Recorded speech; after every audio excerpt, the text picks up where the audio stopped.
오늘 아침 최재형 감사원장이 청와대 사표를 던졌습니다. 내일 윤석열 전 검찰총장이 드디어 6.29 선언을 합니다. 본격적인 정치 참여 선언을 본인의 입으로 하고 이제 SNS 정치도 가동할 것으로 보입니다. 자, 슈퍼 위크가 시작된 겁니다. 사실 공개했지만 국민들이 잘 모르는 사실도 있습니다.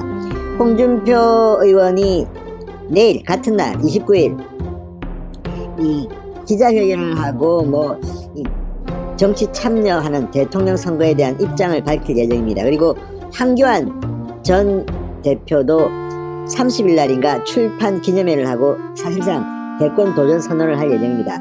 그런데 윤석열이 6.29 선언을 한다는 것은 지금 언론들이 중앙일보 같은 경우는 일면에 쓸 만큼 대대적으로 홍보가 된 상태입니다. 다른 사람들은 사실 잘 모릅니다. 묻혀가고 있습니다. 자, 그래도 이번 주는 정말 골든 위크가 될 것 같습니다. 야권의 골든 위크. 자, 최재형은 사퇴를 했고 조만간 한 7월 중순쯤 정치 참여 선언을 본격적으로 할 것 같습니다. 윤석열은 내일 합니다. 진짜 합니다. 그리고 홍준표도 내일, 황교안은 모레. 아무튼 이 대선 후보 도전자들의 이 출사표를 던질 예정입니다. 이런 가운데 오늘 이준석 대표가 최고위원회, 방금 끝난 국민의힘 최고위원회에서 놀랄만한 발언을 했습니다. 그동안 이준석 대표는 상대적으로 균형을 잡으려고 했습니다.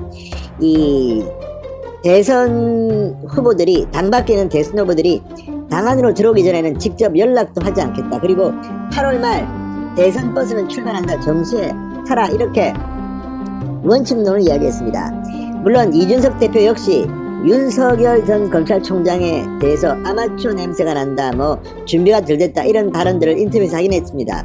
그렇지만 윤석열의 엑스파일 같은 근거 없는 문제에 대해서는 단호하게 이준석은 비판을 했습니다.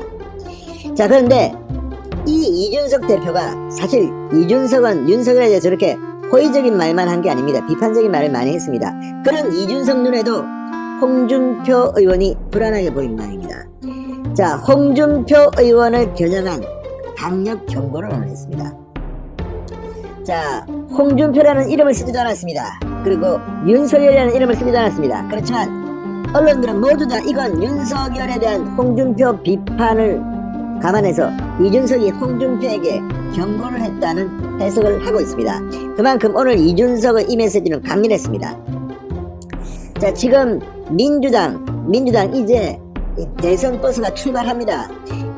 오늘 내일 다 등록을 하고 본격적으로 이 대선 캠페인이 시작되는 겁니다. 그런데 이런 가운데 당 밖에 있는 주자들, 윤석열, 최재형, 김동연, 여기에 대해서 당 내 사람들이 공격을 한다. 그것도 네거티브 공격을 한다. 이거는 용납하지 않겠다는 뜻으로 보입니다.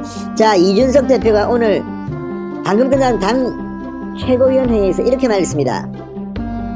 당 안에 계시는 잠재 후보군은 당 밖에 있는 범야권 후보군이 함께 할 수 있도록 뿌려 섞인 비판의 메시지는 자제할 것을 권한다. 상당히 센 말입니다. 이 말 안 들으면 가만 놔두지 않겠다는 건지, 아무튼 공개적으로 말한 겁니다. 이준석이, 당대표가. 언론들은 다 이게 윤석열 전 총장을 향한 우려와 지적을 써내고 있는 홍준표 의원을 향한 발언이라고 해석을 합니다. 제가 봐도 그렇습니다. 더 있습니까? 물론 유승민 전 의원이나 하태경 의원 역시 윤석열 전 총장을 비판은 합니다. 그렇지만 그 비판의 결은 다릅니다.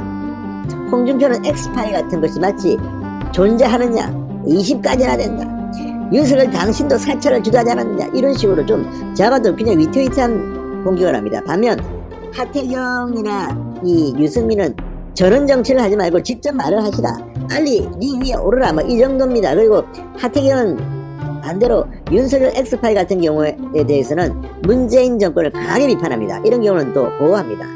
심지어 하태경 의원은 윤석열은 정권 교체 가능성을 알려준, 야권의 희망을 준 그런 사람이라고 분명히 이야기합니다. 사실 윤석열이라는 존재가 없다면 어떻게 정권 교체 생각을 했겠습니까? 얼마 전까지만 해도 이낙연 압도적 1위였습니다. 그리고 이재명, 그거 아닙니까? 이걸 비집고 들어온 사람이 윤석열입니다. 당시 국민의힘에 있던 그쪽 후보들은 지지율이 뭐 2%, 2%, 3%, 4% 나오지 않았습니까? 이런 판국에 윤석열이 뭐 심지어는 40%에 가까운 지지율을 보이면서 야 이거 문재인 정권 무너뜨릴 수 있어. 윤석열이 할 수 있어. 지금 야권 후보들은 이런 계산을 합니다. 윤석열이 무너져버리면 내가 그 자리에 들어가서 윤석열의 저 지지율 가져올 수 있다. 이런 생각을 할지도 모릅니다. 이걸 갖다가 원희룡 기사는 착각이라고 홍준표를 비판했습니다.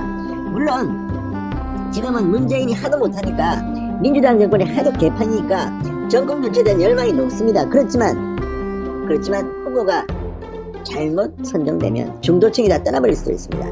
이런 것을 감안해서 오늘 이준석이 상당히 세게 발언한 겁니다. 한 가지 특별한 부탁이 있다. 당 안에 계시는 잠재 후보군은 당 밖에 있는 범야권 후보군이 함께할 수 있도록 우려 섞인 비판의 메시지는 자제하실 것을 권한다. 자, 이어서 국민에게 내놓기 전에 비빔밥에 아직 빠진 재료들이 좀 있다고 덧붙였습니다. 자, 비빔밥이라는 것은 다 섞여야 되는데 지금 비빔밥에 안 들어온 게 왕건이가 지금 안 들어왔습니다. 지금 당 밖에 있는 윤석열은 압도적인 지지율로 지금 국민의힘 내에 있는 사람들 다 합쳐봤자 윤석열 근처도 못 갑니다. 뿐만 아니라 당 밖에 있는 최재형 감사원장 오늘 사퇴했습니다. 정치 참여 선언도 안 했습니다. 그럼에도 불구하고 최재형은 최근 여론조사에서 6등까지 나왔습니다. 6등. 5, 6위 합니다. 이걸 보면 당 밖이 더 셉니다. 지금 당 안은 양치 아닙니까? 지지율만 보면 그렇다는 겁니다. 물론 지지율이 낮더라도 훌륭한 사람들이 많습니다. 그렇지만 정치는 현실입니다. 그렇게 간단하게 윤석열 지지율 많이 나오는 게 배합한다고 그렇게 될 게 아닙니다.